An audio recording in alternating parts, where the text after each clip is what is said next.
So let's go back to the State Capture Commission of Inquiry, which has now wrapped up for the day with Bosasa's former IT manager, Leon van Tonder, completing his testimony. ENCA's Aaron Bates is there and joins us live now. So, Aaron, let's start with Leon van Tonder, and I guess it's easier to do that because his testimony was not that long. It was quite brief, wasn't it? It focused mainly on the probe that was being undertaken by the SIU, Special Investigating Unit, and the role that he says he played in trying to cover the tracks, as it were. Yes, he said that in 2008, when the SIU was investigating Bosasa, he met with Gavin Watson and Angelo Agrizzi and the lawyers for the company. And after that meeting, which was very brief itself, they went into the basement parking lot of the lawyers' offices.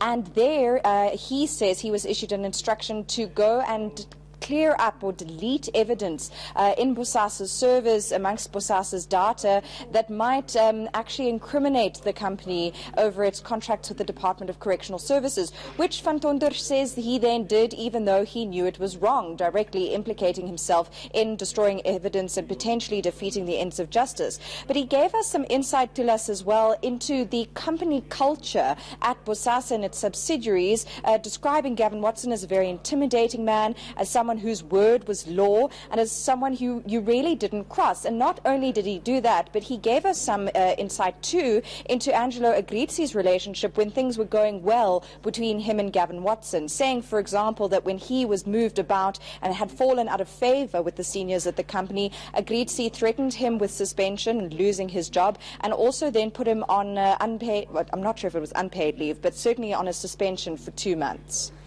And he had a lot to say about how Gavin Watson ran operations there at Bosasa, and as you say, saying that his word was law and his word was final, and a very intimidating man. Is that why he says he did things that he now agrees that were not proper to be done, such as deleting evidence?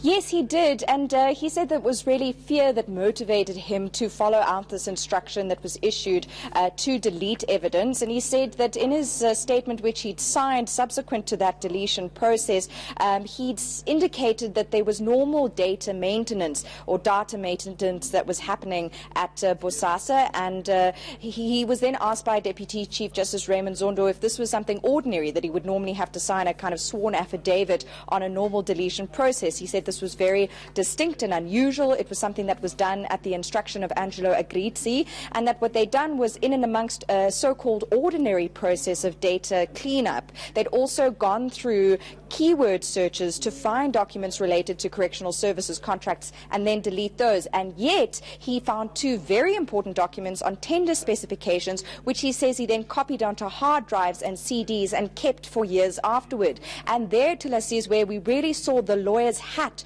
of the chairperson here, Deputy Chief Justice Raymond Zondo, the judge's hat rather. He needled Van Tonder on that, asking him what exactly were his motivations. And he started out quite sort of softly. This is Van Tonder saying, it just felt wrong in my heart to do these deletions, and therefore I decided to make these copies. But with some more pressing and cornering from the chairperson here, he really said that he was doing it to protect himself and to ensure that he hadn't, in fact, deleted all of these critical documents, because he knew that the SIU was conducting an investigation into Bosasa.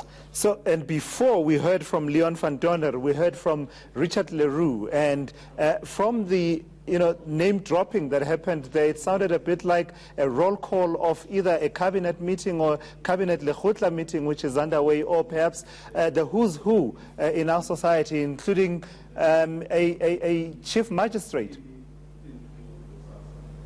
Yes, Desmond Nair there, named by LaRue in terms of receiving maintenance and upgrades, or it should be the other way around. First the upgrades, so CCTV cameras, fences and lighting for various properties for these many people, and then upgrades and continued maintenance of those services, of those different facilities at the properties. And you're quite right, I had to actually write down the roll call of different names here. Some of them we've heard before at this inquiry to us, for example, Nomvula Mokonyane, LaRue saying that her Gauteng property received upgrades, and this was all at the instruction of Gavin Watson, who has insistence that if she shouted basically that the Bosasa Special Projects Unit should jump, then Gwede Mantashe, 3 properties, 2 of which are in the Eastern Cape, Dudu Mieni's Richards Bay property, which received upgrades, of course, Vincent Smith, who we've heard about before, that magistrate you've mentioned, Desmond Nair, Mbulelo Ginkana, who is from Prasa, and then Tabang Makwetla, the Deputy Minister of Justice and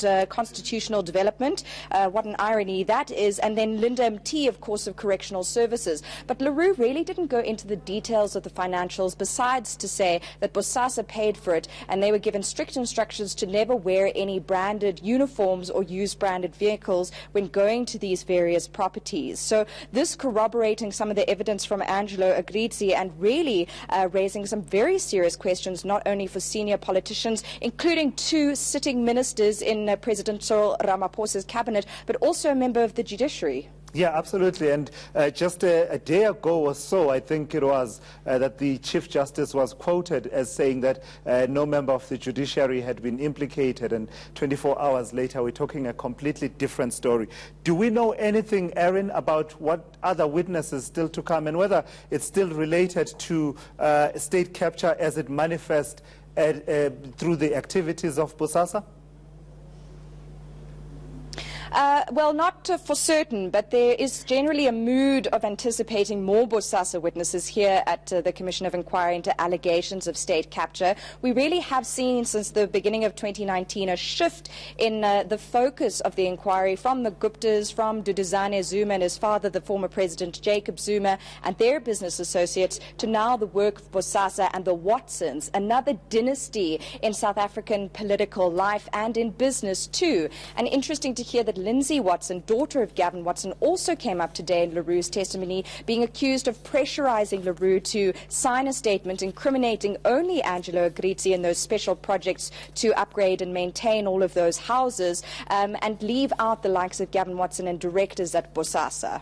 All right, thank you so much. That's ENCA's Erin Bates live for you at the State Capture Commission of Inquiry. She's back at that commission tomorrow when the commission continues.